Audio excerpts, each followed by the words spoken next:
So Moore's law is pretty famous in the realm of computer science, and it was named after this guy, Gordon Moore, who was one of the co-founders of Intel. So in 1965, Moore wrote an internal paper at Intel in which he predicted that the number of transistors that you could put on a computer chip would double every 12 months or every year. And at the time, he thought this would last for 10 more years. As it turns out, that prediction was more accurate than even Gordon Moore could have imagined.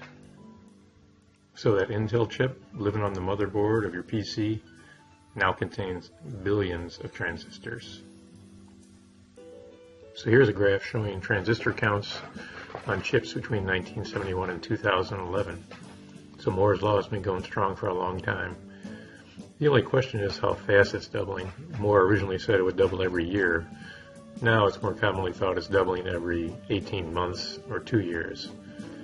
This kind of exponential growth in technology is really unprecedented in human history. I mean, think about it. Planes haven't gotten twice as fast every 2 years for the past 50 years. Cars haven't gotten twice as fuel efficient every 18 months since 1965.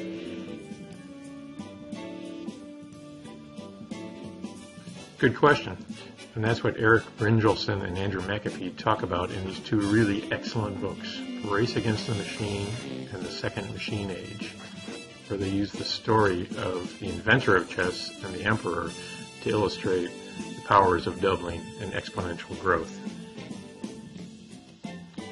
So in that story, the inventor of chess asks the emperor for a reward for inventing the game, and the emperor agrees to this deal. He agrees to give the inventor a single grain of rice on the first day for the first day of the chessboard, and double it every day for 64 days for all the squares on the chessboard. So here's the layout of how much rice the emperor has to come up with. So you can see at the end of the first row of the chessboard on the 8th day, you've gotten to 128 grains of rice. By the end of the second row of the chessboard, you have 32,000 grains of rice, which is a little over a pound of rice. By the 30th day, you're up to 500 million grains of rice, which is about 1 truckload.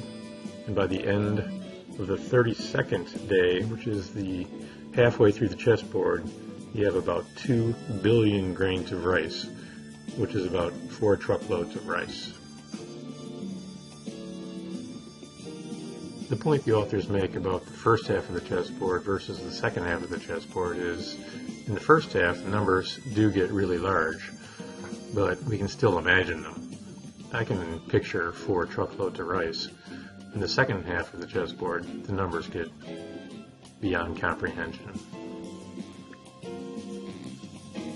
In the second half of the chessboard, by the time we get to the 54th square, you have more rice than China produces in a whole year.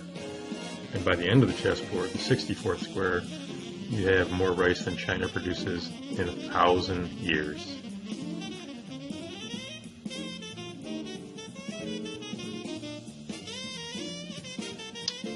So back to Moore's law.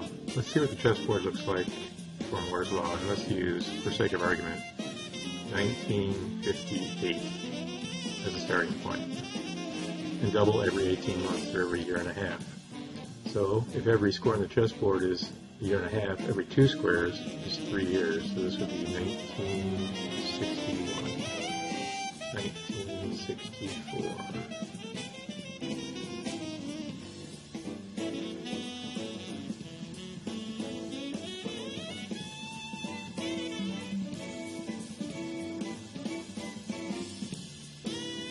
And as we enter the second half of the chessboard, we're at year 2006.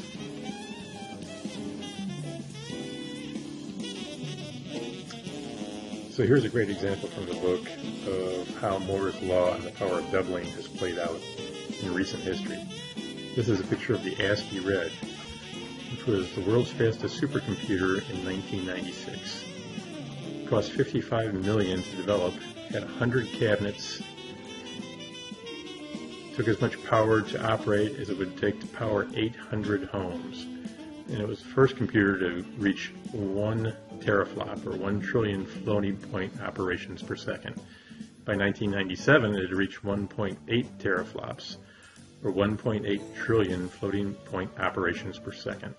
It was used by the government to simulate nuclear tests.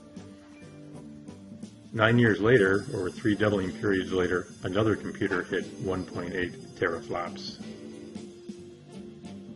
This computer was the Sony PlayStation 3, which matched the ASCII read in performance, yet cost about $500, took up less than a tenth of a square meter, and drew about 200 watts. So in less than 10 years, exponential digital progress brought teraflop computing power from a single government lab to living rooms and college dorms all around the world. The PlayStation 3 sold about 64 million units. The ASCII read was taken out of service in 2006. So the next 20 years promises to be a pretty wild ride. Here's a few things I Googled just now, which I wouldn't even have thought about 10 years ago.